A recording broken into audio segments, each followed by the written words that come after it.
Price the lord. ಈ ಒಂದು ಮುಂಜಾನೆ ವೇಳೆಯಲ್ಲಿ ನಿಮ್ಮನ್ನು ಸಂಧಿಸೋದಕ್ಕೆ ನಾನು ತುಂಬಾ ಸಂತೋಷ ಪಡುತ್ತೇನೆ. ನೀವು ಸಹ ಈ ಒಂದು ಹೊಸ ದಿನವನ್ನು ದೇವರು ಅನುಗ್ರಹಿಸಿದ್ದಕ್ಕೋಸ್ಕರವಾಗಿ ದೇವರಲ್ಲಿ ಕೃತಜ್ಞತೆಯನ್ನು ಸಲ್ಲಿಸಿದ್ದಾರೆ ಅಂತ ನಾನು ನಂಬ್ತೇನೆ. ನಾವು ಮೊದಲನೇದಾಗಿ ದೇವರಿಗೆ ಸ್ಥಳ ಕೊಡಬೇಕಾಗಿದೆ. ದೇವರ ವಾಕ್ಯ ಹೇಳುತ್ತೆ, ದೇವರ ರಾಜ್ಯಕ್ಕಾಗಿ ನೀತಿಗಾಗಿ ತವಕ ಪಡಿರಿ, ಅವಾಗ ಎಲ್ಲವೂ ನಿಮಗೆ ದಯಪಾಲಿಸ ದೇವರ ವಾಕ್ಯ ಹೇಳುತ್ತೆ. ಸೊ ನಾವು ಮೊದಲಾಗಿ ದೇವರಿಗೆ ನಾವು ಸ್ಥಳವನ್ನು ಕೊಟ್ಟಾಗ ಆತನ ನಮ್ಮನ್ನು ಆ ಒಂದು ದಿನ ಪೂರ್ತಿ ಆತನ ನಡೆಸುವಾತನಾಗಿದ್ದಾನೆ. ದೇವರ ನಾಮಕ್ಕೆ ಸ್ತೋತ್ರವಾಗಲಿ. ಈ ಒಂದು ದಿನದ ದೇವರ ವಾಕ್ಯವನ್ನು ನಾವು ಓದಿಕೊಳ್ಳೋಣ. 1 ಕೊರಿಂಥ ಬರೆದ ಪತ್ರಿಕೆ ಅದರ 16ನೇ ಅಧ್ಯಾಯ 6ನೇ ವಚನದಿಂದ 9ನೇ ವಚನದವರೆಗೂ.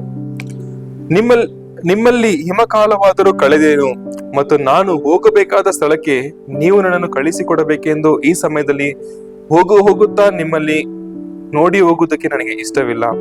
ಕರ್ತನ ಅಪ್ಪಣೆಯಾದರೆ ನಿಮ್ಮ ಬಳಿಯಲ್ಲಿ ಕೆಲ ಕಾಲ ಇರುವೆನೆಂದು ನಿರೀಕ್ಷಿಸುತ್ತೇನೆ. ಪಂಚಶತಮ ದಿನದ ಹಬ್ಬದ ತನಕ ಎಫೆಸದಲ್ಲಿರುವೆನು. ಯಾಕೆಂದರೆ ಕಾರ್ಯಕ್ಕೆ ಅನುಕೂಲವಾದ ಮಹಾ ಸಂದರ್ಭವು ನನಗುಂಟು ಮತ್ತು ವಿರೋಧಿಗಳು ಬಹಳ ಮಂದಿ ಇದ್ದಾರೆ. ದೇವರನಾಮಕ್ಕೆ ಸ್ತೋತ್ರವಾಗಲಿ. ನಾವು ಕಣ್ಣುಗಳನ್ನು ಮುಚ್ಚಿಕೊಂಡು ನಮ್ಮನ್ನು ನಾವು ಒಪ್ಪಿಸಿಕೊಂಡು ನಾವು ಪ್ರಾರ್ಥನೆ ಮಾಡಿಕೊಳ್ಳೋಣ. ನೀತಿ ಸ್ವರೂಪನ ತಂದೆ ದೇವರಾಜ, ಈ ಒಂದು ಬೆಳಗ್ಗೆ ಸಮಯಕ್ಕಾಗಿ ನಿಮ್ಗೆ ಸ್ತೋತ್ರ ಮಾಡ್ತೇನೆ ಸಪ್ಪ. ಕರ್ತನೆ, ಈ ಒಂದು ಹೊಸ ಒಂದು ದಿನವನ್ನು ಕೊಟ್ಟರು ರಾಜು ಕರ್ತನೆ ಸಪ್ಪ, ನಮ್ಮನ್ನು ಆಶೀರ್ವದಿಸ್ಕೊಂಡು ಸ್ತೋತ್ರ ಮಾಡ್ತೇನೆ ರಾಜು ಕರ್ತನೆ.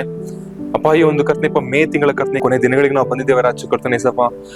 ಕರ್ತನೆಯಪ್ಪ, ಈ ಒಂದು 5 ತಿಂಗಳು ರಾಜು ಕರ್ತನೆ ಸಪ್ಪ, ನಮ್ಮನ್ನು ಎಷ್ಟು ಒಳ್ಳೆ ರೀತಿಯಲ್ಲಿ ನೀನು ಕಾಯ್ದುಕೊಂಡು ಬಂದೆ ರಾಜು ಕರ್ತನೆ. ಕರ್ತನೆಯಪ್ಪ, ಯಾವುದಕ್ಕೂ ಕೊರತೆ ಆಗದಂತೆ ರಾಜು ಕರ್ತನೆ ಸಪ್ಪ, ಬೇಕಾದ ಸಮಯದಲ್ಲಿ ರಾಜ, ತಕ್ಕ ಸಮಯದಲ್ಲಿ ಕರ್ತನೆ ರಾಜ, ಎಲ್ಲವೂ ನೀನು ದಯಪಾಲಿಸುತ್ತಾ ಕರ್ತನೆ ರಾಜ, ಇಲ್ಲಿವರೆಗೂ ನಮ್ಮನ್ನು ಕರ್ತನೆ ನಡೆಸ್ಕೊಂತಾ ಬಂದಿದ್ದೀವಿ ರಾಜ. ಅದಕ್ಕೋಸ್ಕರ ನಿಮ್ಗೆ ಸ್ತೋತ್ರ ಮಾಡ್ತೇನೆ ಸಪ್ಪ. ನಾವು ಯೋಚಿಸಲು ಮಾಡಲಾಗದ ಕಾರ್ಯಗಳು ರಾಜ ಕರ್ತನೆ ನಮ್ಮ ಜೀವನದಲ್ಲಿ ಕರ್ತನೆ ನೀನು ನಡೆಸಿದಕ್ಕಾಗಿ ನಿಮಗೆ ಸ್ತೋತ್ರ ಮಾಡ್ತೇನೆ ಸಪ್ಪ. ನಿಮಗೆ ಕೃತಜ್ಞತೆ ಉಳ್ಳವರಾಗಿದ್ದೇವೆ ರಾಜ ಕರ್ತನೆ. ನಮ್ಮ ಹೃದಯಗಳನ್ನು ಕರ್ತನೆ ಆಲೋಚಿಸಿ ನೋಡುವ ದೇವರಾಗಿದೆ ರಾಜ ಕರ್ತನೆ ಸಪ್ಪ. ನಮ್ಮ ಹೃದಯಗಳನ್ನು ಕರ್ತನೆಪ್ಪ ನಿಮ್ಮ ಸನ್ನಿಧಿಗೆ ಒಪ್ಪಿಸಿ ಕೊಡ್ತೇವೆ ಸಪ್ಪ. ಕರ್ತನೆ ಇಲ್ಲಿವರು ಕರ್ತನೆ ರಾಜ, ನಮ್ಮನ್ನು ಆಶ್ವಾಸ ನಡೆಸಿದ ದೇವರು ರಾಜ ಕರ್ತನೆ, ಇನ್ನು ಮುಂದೆ ಸಹ ನಮ್ಮನ್ನು ಬಲಪಡಿಸಬೇಕೆಂದು ಪ್ರಾರ್ಥನೆ ಮಾಡ್ತೀನಿ ಕರ್ತನೆ.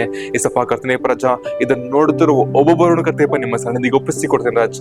ಅವರ ಕೆಲಸಗಳನ್ನು ಆಶೀರ್ವದಿಸು, ಅವರ ಆರೋಗ್ಯವನ್ನು ಆಶೀರ್ವದಿಸು, ಅವರ ಕುಟುಂಬವನ್ನು ಆಶೀರ್ವದಿಸು ರಾಜ. ಕರ್ತನೆ ಅವರ ಸಭೆಗಳನ್ನು ಕರ್ತನೆಪ್ಪ ನಿಮ್ಮ ಸನ್ನಿಧಿಗೆ ಒಪ್ಪಿಸಿ ಕೊಡ್ತೇನೆ ರಾಜ ಕರ್ತನೆ. ನಾನು ಆಶೀರ್ವಾದಕರ ಇಡಬೇಕಂತ ಪ್ರಾರ್ಥನೆ ಮಾಡ್ತೇನೆ. ಕರ್ತನೆಪ್ಪ ರಾಜ, ಯೋಸೇಫನ್ನು ಯಾವ ರೀತಿ ರಾಜ ಹೋಗುವ ಜಾಗವಲ್ಲ ಅದು ಆಶೀರ್ವಾದಕವಾಗಿ ಮಾರ್ಪಡಿತು ರಾಜ ಕರ್ತನೆ. ಅದೇ ರೀತಿ ರಾಜ ಕರ್ತನೆಪ್ಪ ರಾಜ, ಇದನ್ನು ನೋಡುತ್ತಿರುವ ಒಬ್ಬೊಬ್ಬರ ಜೀವನದಲ್ಲಿ ಕರ್ತನೆ ರಾಜ, ಅವ್ರು ಹೋಗುವ ಮಾರ್ಗದಲ್ಲಿ ರಾಜ ಕರ್ತನೆ ಅದನ್ನು ಆಶೀರ್ವಾದಕವಾಗಿ ಮಾರ್ಪಡಿಸಬೇಕೆಂದು ಪ್ರಾರ್ಥನೆ ಮಾಡ್ತೇನೆ ರಾಜ ಕರ್ತನೆ ಸಪ್ಪ. ಕರ್ತನೆಪ್ಪ ರಾಜ, ಯೋಬನನ್ನು ಯಾವ ರೀತಿ ರಾಜ ಕರ್ತನೆ ನೀವು ಕರ್ತನೆ ರಕ್ತ ಕೋಟಿಲಿ ಮುಚ್ಚಿ ನೀವು ಮರೆ ಮಾಡಿದ್ರು ಕರ್ತನೆ ರಾಜ, ಅದೇ ರೀತಿಯಾಗಿ ರಾಜ ಕರ್ತನೆ ಇದನ್ನು ನೋಡುತ್ತಿರುವ ಒಬ್ಬೊಬ್ಬರ ಜೀವನಗಳನ್ನು ಕರ್ತನೆಪ್ಪ ನಿಮ್ಮ ಸನ್ನಿಧಿಗೆ ಒಪ್ಪಿಸಿ ಕೊಡ್ತೇನೆ ರಾಜ ಕರ್ತನೆ. ಯಾವುದೇ ಸೈತನ ಅಂಧಕಾರ ಕ್ರಿಯೆಗಳು ಕರ್ತನೆ ರಾಜ ಇವರನ್ನು ಮುಟ್ಟದಂತೆ ರಾಜ ನೀವು ರಕ್ತ ಕೋಟೆ ಮುಚ್ಚಿ ಮರೆ ಮಾಡಬೇಕೆಂದು ಪ್ರಾರ್ಥನೆ ಮಾಡ್ತೇನೆ ಸಪ್ಪ. ಕರ್ತನೆ ನಿಮ್ಮ ಸನ್ನಿಧಿಗೆ ಒಪ್ಪಿಸಿ ಕೊಡ್ತೇನೆ ರಾಜ. ಬಲಪಡಿಸಿ ಆಶೀರ್ವದಿಸಿ ನಡೆಸು, ಯೇಸು ನಾಮದಲ್ಲಿ ಪ್ರಾರ್ಥನೆ ಜೀವಳ ತಂದೆಯೇ, ಆಮೇನ್. ದೇವರು ನಿಮ್ಮನ್ನು ಆಶೀರ್ವದಿಸಲಿ. ನೀವು ಹೋಗುವ ಮಾರ್ಗವಲ್ಲ, ನಿಮ್ಮನ್ನು ಕಾಯುವುದಕ್ಕೆ ದೇವದೂತರನ್ನು ಆತನು ನೇಮಿಸಿರುತ್ತಾನೆ. ಆಮೇನ್.